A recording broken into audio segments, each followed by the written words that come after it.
वचन, प्यारा वचन, ईशो मसीह का प्यारा वचन, पाव को दीप को राह को रोशन, ये है मसीह का प्यारा वचन, ये है वचन प्यारा। परमेश्वर के धन्य नाम की महिमा हो। प्रभात मनन के सूत्र 1834 में आप सभी का बहुत ही विनम्रता के साथ स्वागत करता हूं।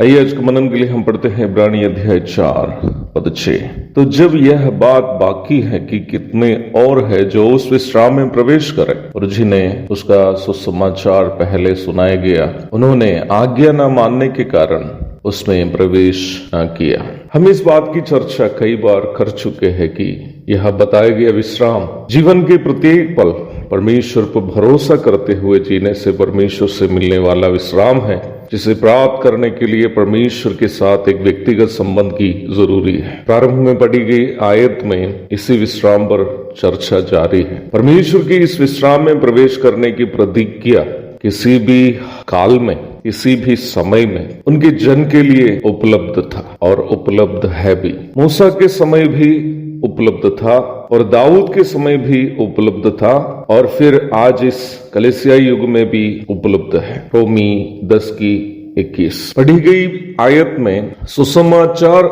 शब्द जो इस्तेमाल किया है वो वर्तमान काल में जो प्रचार सुसमाचार का किया जा रहा है, यीशु मसीह पर विश्वास करके उद्धार पाने के संबंध में, उसकी चर्चा यहाँ नहीं की गई है। परमेश्वर के लोग परमेश्वर के साथ एक व्यक्तिगत संबंध बनाने के द्वारा, परमेश्वर पर भरोसा करते हुए जीवन बिताने के द्वारा उनको जो विश्राम परमेश्वर से मिल सकता है, उसी विश्राम के संबंध में परमेश्वर ने जो प्रतिज्ञा अपने लोगों के लिए की है, उसे यह सुसमाचार शब्द से परिभाषित किया गया है। अधिकांश अंग्रेजी अनुवादों में भी यहाँ गॉस्पल शब्द का इस्तेमाल ना करके सीधे गुड न्यूज शब्द का उपयोग किया गया है। परंतु किसी भी काल में यदि परमेश्वर के लोग इस विश्राम में प्रवेश नहीं कर पाए तो उसका कारण उनकी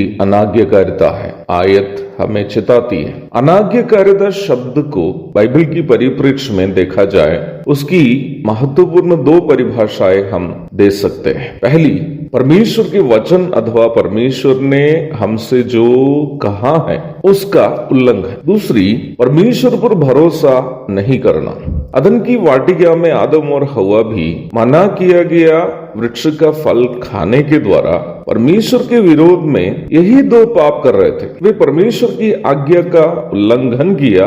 दूसरी बात, वे परमेश्वर के द्वारा कही गई इस बात पर कि निम्न फल खाने से वे मर जाएंगे, भरोसा नहीं किया। मूसा भी यही पाप, चाहे भावुकता में आकर भी क्यों न हो, करके कनान को खो दिया था। गिनती अध्याय 20 और 2 से 12 तक पढ़िएगा। परमेश्वर ने कादेश में जब इस्राएल पहुंचा, मूसा से ये कहा था कि चट्टान को आज्ञा दे कि वो पानी देगा। चट्टान को दोबारा नहीं मारना था, क्योंकि एक बार होरेब में चट्टान पर लाठी चलाकर परमेश्वर ने पानी पिलाया था। निर्गमन 17:6। चट्टान यीशु मसीह का प्रतीक होने के कारण उसे परमेश्वर के परिप्रेक्ष्य में एक ही बार मारना था, क्योंकि यीशु मसीह एक ही बार मानव जाति के लिए मरने वाला था। पहला कुरिन्ती अध्याय 10 पद 5। अर्थात यद्यपि मूसा ने अपने भावुकता से क्यों न हो परमेश्वर के वचन का उल्लंघन तो किया,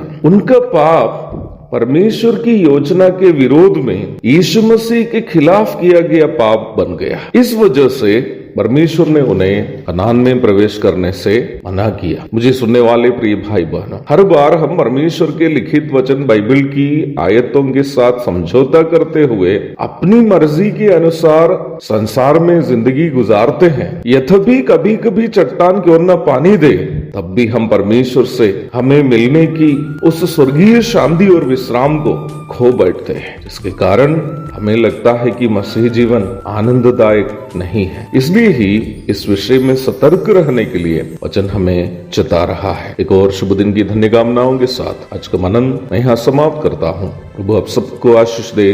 आमीन।